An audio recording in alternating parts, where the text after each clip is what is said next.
When GBN arrived on the scene, the 8-year-old student of Munich St. Andrew was observed lying on his back with a broken left leg and several bruises to his face.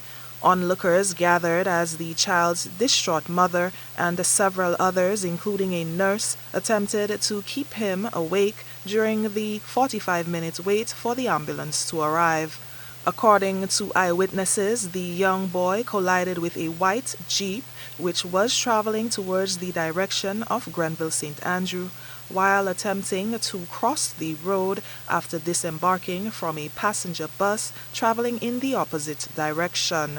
A Caucasian woman, who eyewitnesses say was driving the Jeep at the time of the collision, appeared to be in shock as she conversed with the police officer who responded to the scene of the accident. I see the bus pull up there, and the conductor don't cross him or anything, so he just run in the back of the bus, and same time she come in. So he run into the vehicle, you can see, from the back of the bus. And them don't bother to stop or anything. The accident happened so fast, then after with a shock and everything, he run back on the next side of the road, and that was it.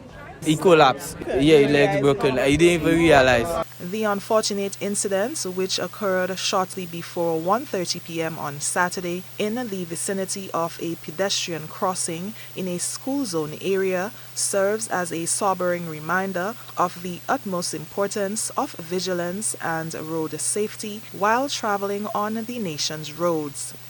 Although the incident did not occur on a school day, Inspector Ryan Smith from the Traffic Department is encouraging motorists to exercise caution when traveling through a school zone.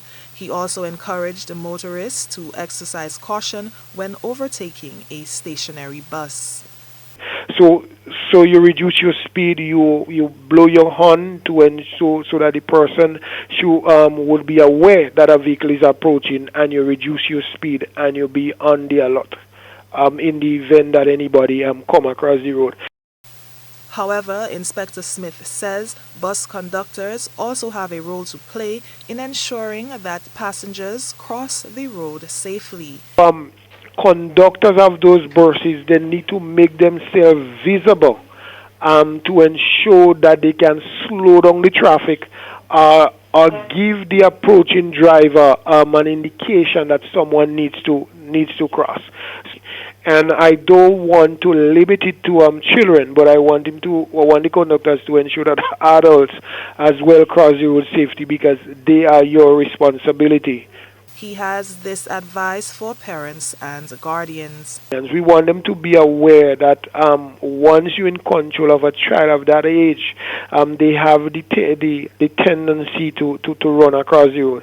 So you must ensure that you hold your child's hand firmly, all right, and teach your child how to cross the road.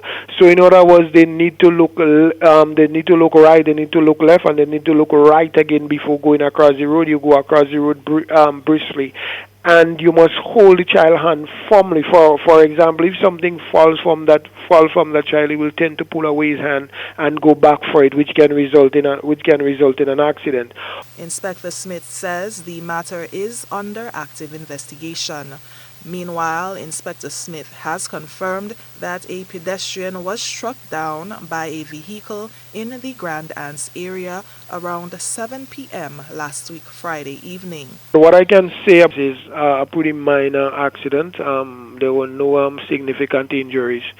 He said this matter is also under active investigation and identified the accident victim as a man between 50 to 60 years old.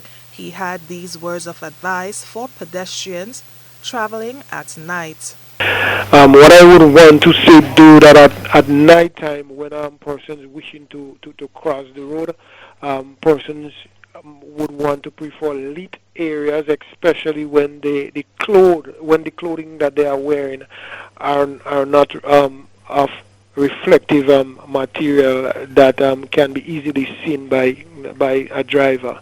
Also, in crossing the road, persons must look left, look right, look left, and then right again, and ensure that both ends of the road, both sides of the road, are clear before going across the road. You shouldn't run, but you should do so quickly.